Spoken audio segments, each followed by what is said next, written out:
सभी को जय मसीह की। आज हम पढ़ेंगे यूहन्ना अध्याय 19। इस पर पिलातुस ने यीशु को कोड़े लगवाए। सिपाहियों ने कांटों का मुकुट गूंथ कर उसके सिर पर रखा और उसे बैंजनी वस्त्र पहनाया और उसके पास आकर कहने लगे, हे यहूदियों के राजा प्रणाम, और उसे थप्पड़ भी मारे। तब पिलातुस ने फिर बाहर निकलकर लोगों से कहा, देखो, मैं उसे तुम्हारे पास फिर बाहर लाता हूँ, ताकि तुम जानो कि मैं उसमें कुछ भी दोष नहीं पाता। तब यीशु कांटों का मुकुट और बैंजनी वस्त्र पहने हुए बाहर निकला और पिलातुस ने उससे कहा, देखो यह पुरुष। जब प्रधान याजकों और प्यादों ने उसे देखा तो चिल्लाकर कहा, उसे क्रूस पर चढ़ा, क्रूस पर। पिलातुस ने उनसे कहा, तुम ही उसे लेकर क्रूस पर चढ़ाओ, क्योंकि मैं उसमें कोई दोष नहीं पाता।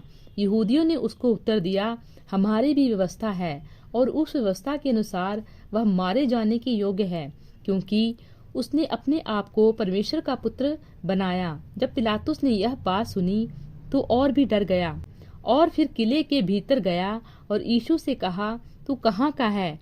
परंतु यीशु ने उसे कुछ भी उत्तर ना दिया।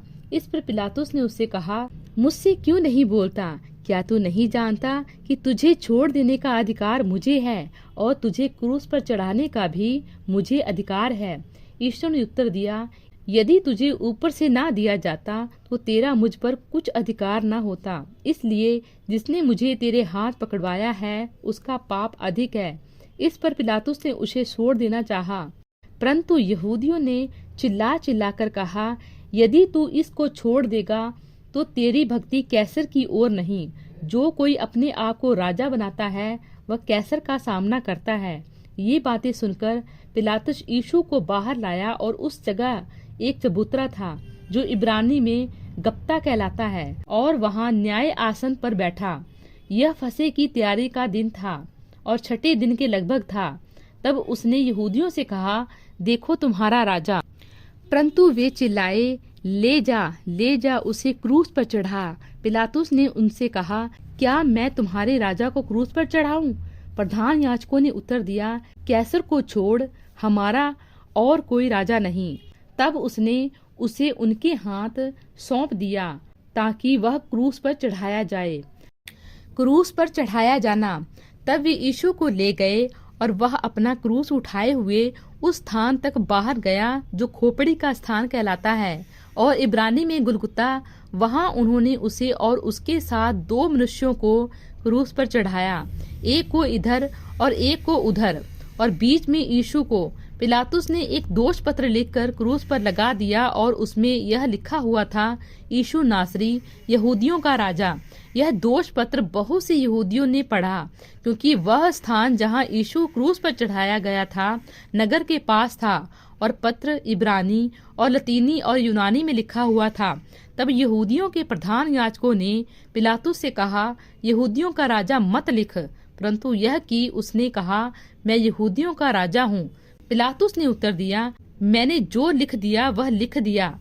जब सैनिक यीशु को क्रूस पर चढ़ा चुके तो उसके कपड़े लेकर 4 भाग किए, हर सैनिक के लिए एक भाग, और कुर्ता भी लिया, परंतु कुर्ता बिन सियन ऊपर से नीचे तक बुना हुआ था। इसीलिए उन्होंने आपस में कहा, हम इसको ना फाड़ें, परंतु इस पर चिट्ठी डालें कि यह किसका होगा। यह इसलिए हुआ कि पवित्र शास्त्र में जो कहा गया वह पूरा हो। उन्होंने मेरे कपड़े आपस में बांट लिए और मेरे वस्त्र पर चिट्ठी डाली। अतः सैनिकों ने ऐसा ही किया।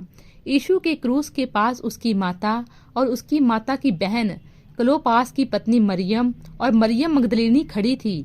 जब यीशु ने अपनी माता और उस चेले को जिससे वह प्रेम रखता था पास खड़े देखा तो अपनी माता से कहा, हे नारी, देख, यह तेरा पुत्र है।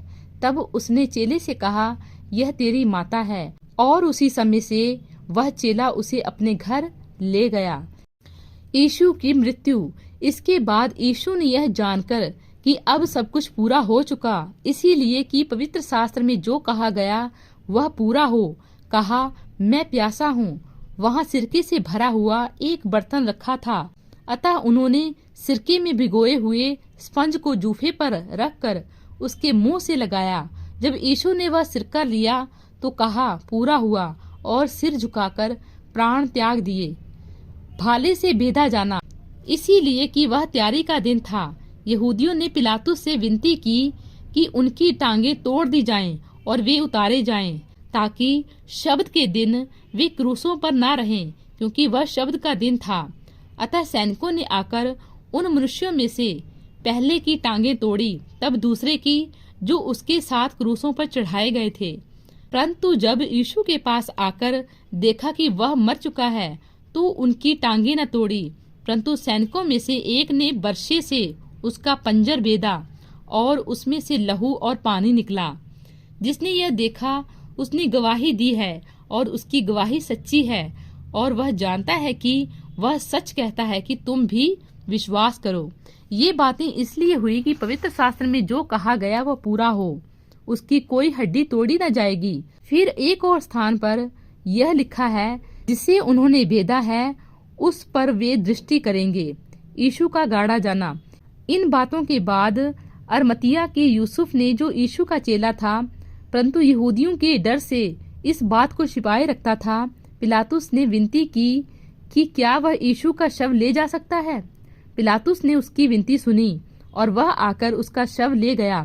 निकुदेमुस भी, जो पहले यीशु के पास रात को गया था, 50 सेर के लगभग मिला हुआ गंधरस और एलवा ले आया।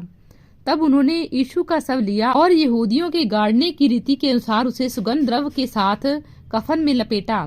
उस स्थान पर जहाँ यीशु क्रूस पर चढ़ाया गया था एक बारी थी, और उस बारी में एक नई कब्र थी जिसमें कभी कोई न रखा गया था।